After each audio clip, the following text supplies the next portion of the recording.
வணக்கம் நண்பர்களே, இன்றைக்கி வாங்க ஜெயாஸ் கிச்சனில் சூப்பரான தேன் மிட்டாய் வீட்டிலே எப்படி செய்யலான்னு பார்க்கலாம். கடையில் கிடைக்கிற அதே டேஸ்ட்டில் இன்றைக்கி நம்ம வீட்டில் செய்ய போகிறோங்க. 1 டம்ளர் அளவுக்கு நான் மைதா மாவு எடுத்திருக்கேன். இது கரெக்டாக 250 கிராம் வருங்க. அதோட 1/4 டம்ளர் அளவுக்கு தயிர் சேர்த்திப்போம். நல்லா கெட்டியான தயிராக சேர்த்திட்டு ஒரே 1 பிஞ்ச் அளவுக்கு மட்டும் நம்ம சால்ட் சேர்த்திக்கலாங்க. 1/2 டீஸ்பூன் அளவுக்கு நம்ம பேக்கிங் சோடா, அதோட நம்ம தேவையான ஃபுட் கலர் சேர்த்திக்கலாங்க. இன்றைக்கி நான் ஆரஞ்சு கலர் தான் ஃபுட் கலர் எடுத்திருக்கேன். அதுக்கப்புறம் நம்ம தண்ணியை சேர்த்திப்போம். தண்ணி பாருங்கள், நான் தயிர் எடுத்து வச்சுருந்தேன் அதே கிளாஸில் லைட்டாக அலாசி ஊற்றி நல்லா சாஃப்டாக பிசைஞ்சு எடுத்துட்டேன். நல்லா கெட்டியாக வேண்டாங்க, கொஞ்சம் சாஃப்டாக இருக்கட்டும். அதுக்கு மேலே நம்ம ஆயில் தடவிட்டு கரெக்டாக 1.5 மணி நேரம் நம்ம அப்படியே விட்டுருவோம். அது நல்லா உப்பி வரட்டும். இப்போ பாருங்கள், நல்லா மாவு உப்பி வந்துருச்சு. இந்த மாதிரி வந்ததுக்கப்புறமா நம்ம எடுத்து ஒரு உருண்டை கையில் பிடிச்சிட்டு நல்லா பால் மாதிரி பண்ணிவிட்டு சப்பாத்தி கட்டை இருக்குல்ல, அதில் வச்சு நம்ம நல்லா தேய்ச்சி எடுத்துக்கலாங்க. நல்லா நீல வாக்கில் தேய்ச்சி எடுத்துகிட்டு நம்ம குட்டி குட்டி பீஸாக கத்திரிக்கோல் வச்சு கட் பண்ணி எடுத்துக்கலாங்க. நம்ம கத்திரிக்கோல் வச்சு கட் பண்ணும்போது டக்குன்னு ஈஸியாக வேலை முடிஞ்சிடும். இது மாதிரி நம்ம கட் பண்ணி எடுத்துட்டு நான் ஒரு சின்ன காயின் மாதிரி நம்ம பண்ணி வச்சுக்கலாங்க.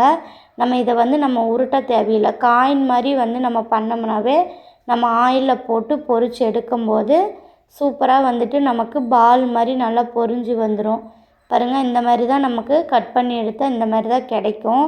இப்போ வாங்க, இது எல்லாமே நம்ம ஒரு பிளேட்டுக்கு மாற்றிக்குவோம். இப்போ பாருங்கள், இந்த மாதிரி நான் பிளேட்டில் மாற்றி வச்சுருக்கேன். இப்போ நம்ம இது அப்படியே ஒரு 20 நிமிஷம் ஊறட்டும். சர்க்கரை பாகு தயாரிச்சிருவோம். சர்க்கரை பாருங்கள், எந்த டம்ளரில் மாவு எடுத்தனோ அதே டம்ளரில் 1/4 டம்ளர் அளவுக்கு நான் சர்க்கரை எடுத்திருக்கேன். இப்போ 1 டம்ளர், அதுக்கப்புறம் ஒரு 1/4 டம்ளர் கரெக்டாக இருக்கும். இதில் தண்ணி அளவு தான் கரெக்டாக மெயினாக ஊற்றணுங்க. இப்போ 1/4 டம்ளர் சர்க்கரைனா 1.5 டம்ளர் அளவுக்கு தண்ணி ஊற்றிக்கிங்க. எந்த டம்ளரில் நீங்கள் அளவுகள் எடுக்கிறீங்களோ அதே டம்ளரில் தான் எல்லா அளவுகளும் நீங்கள் சேர்த்துனீங்கன்னா தான் கரெக்டான பதத்தில் நமக்கு கிடைக்கும். இப்போ ஒரு முறை எல்லாமே நல்லா கொதிக்க விட்டு அதுக்கப்புறம் நம்ம கம்பி பதம் இதில் பார்க்க தேவையில்லைங்க. கம்பி பதம் வந்துச்சுன்னா நமக்கு தேன் மிட்டாய் ஊறி வராது. நம்ம எடுத்து இப்படி ஒட்டினா லைட்டாக மட்டும் இப்படி ஒட்டணுங்க, அவ்வளோதான்.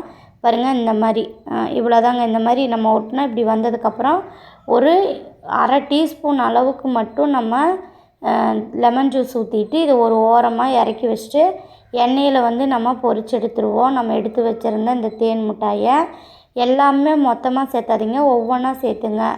சேர்த்திட்டு நல்லா மேலே இந்த மாதிரி நல்லா உப்பி வருங்க. நல்லா பால் மாதிரி நம்ம காயின் மாதிரி போட்டோம்.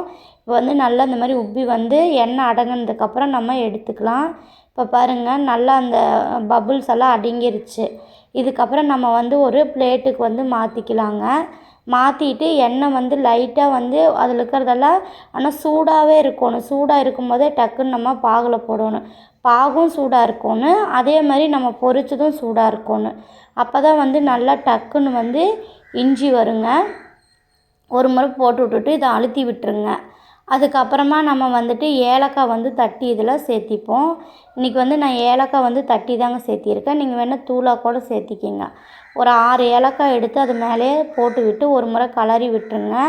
அதுக்கப்புறம் இன்னொரு 2-3 பேட்ச்சு நான் பொரித்து மறுபடியும் இதில் போட்டு நல்லா ஒரு 1/2 மணி நேரம் பாருங்கள் ஊற வச்சு எடுத்துருக்கிறேன். இப்போ நம்ம எடுத்த தண்ணி சர்க்கரை பாகு அளவு கரெக்டாக இருந்தங்காட்டி கரெக்டாக இஞ்சி வந்துருச்சு. எக்ஸ்ட்ரா பாகு நமக்கு மிச்சமாகலைங்க. இப்போ பாருங்கள், நம்ம நான் பிச்சு காட்டுறேன் எந்த அளவுக்கு உள்ளே ஊறி வந்திருக்குன்னு. சூப்பராக நல்லா வந்துருச்சு பார்த்தீங்களா? இவ்வளோதாங்க. அந்த கடையில் கிடைக்கிற தேன் மிட்டாய் மாதிரியே இருக்கும். நீங்கள் வீட்டில் வேணால் செஞ்சு பாருங்கள். நான் இன்னொன்று எடுத்து பிச்சு காட்டுற பாருங்கள். நம்ம 1/2 ஹவர் கண்டிப்பாக விட்டுருங்க, அப்போ தான் கரெக்டாக வரும். பாருங்கள், எடுத்து பிக்கும் போது எப்படி அந்த தேன் கீழே ஊற்றுதுன்னு சொல்லிட்டு இந்த மாதிரி வந்ததுக்கப்புறமா நம்ம எடுத்து ஒரு பிளேட்டுக்கு மாற்றிக்கலாங்க. அவ்வளோதாங்க, முடிஞ்சு. கடையில் வாங்குகிற தேன் மிட்டாய் இனிமேல் நம்ம வீட்டிலே சூப்பராக தயாரிச்சிடலாங்க. இந்த சேனல் பிடிச்சிருந்தா சப்ஸ்கிரைப் பண்ணுங்கள்.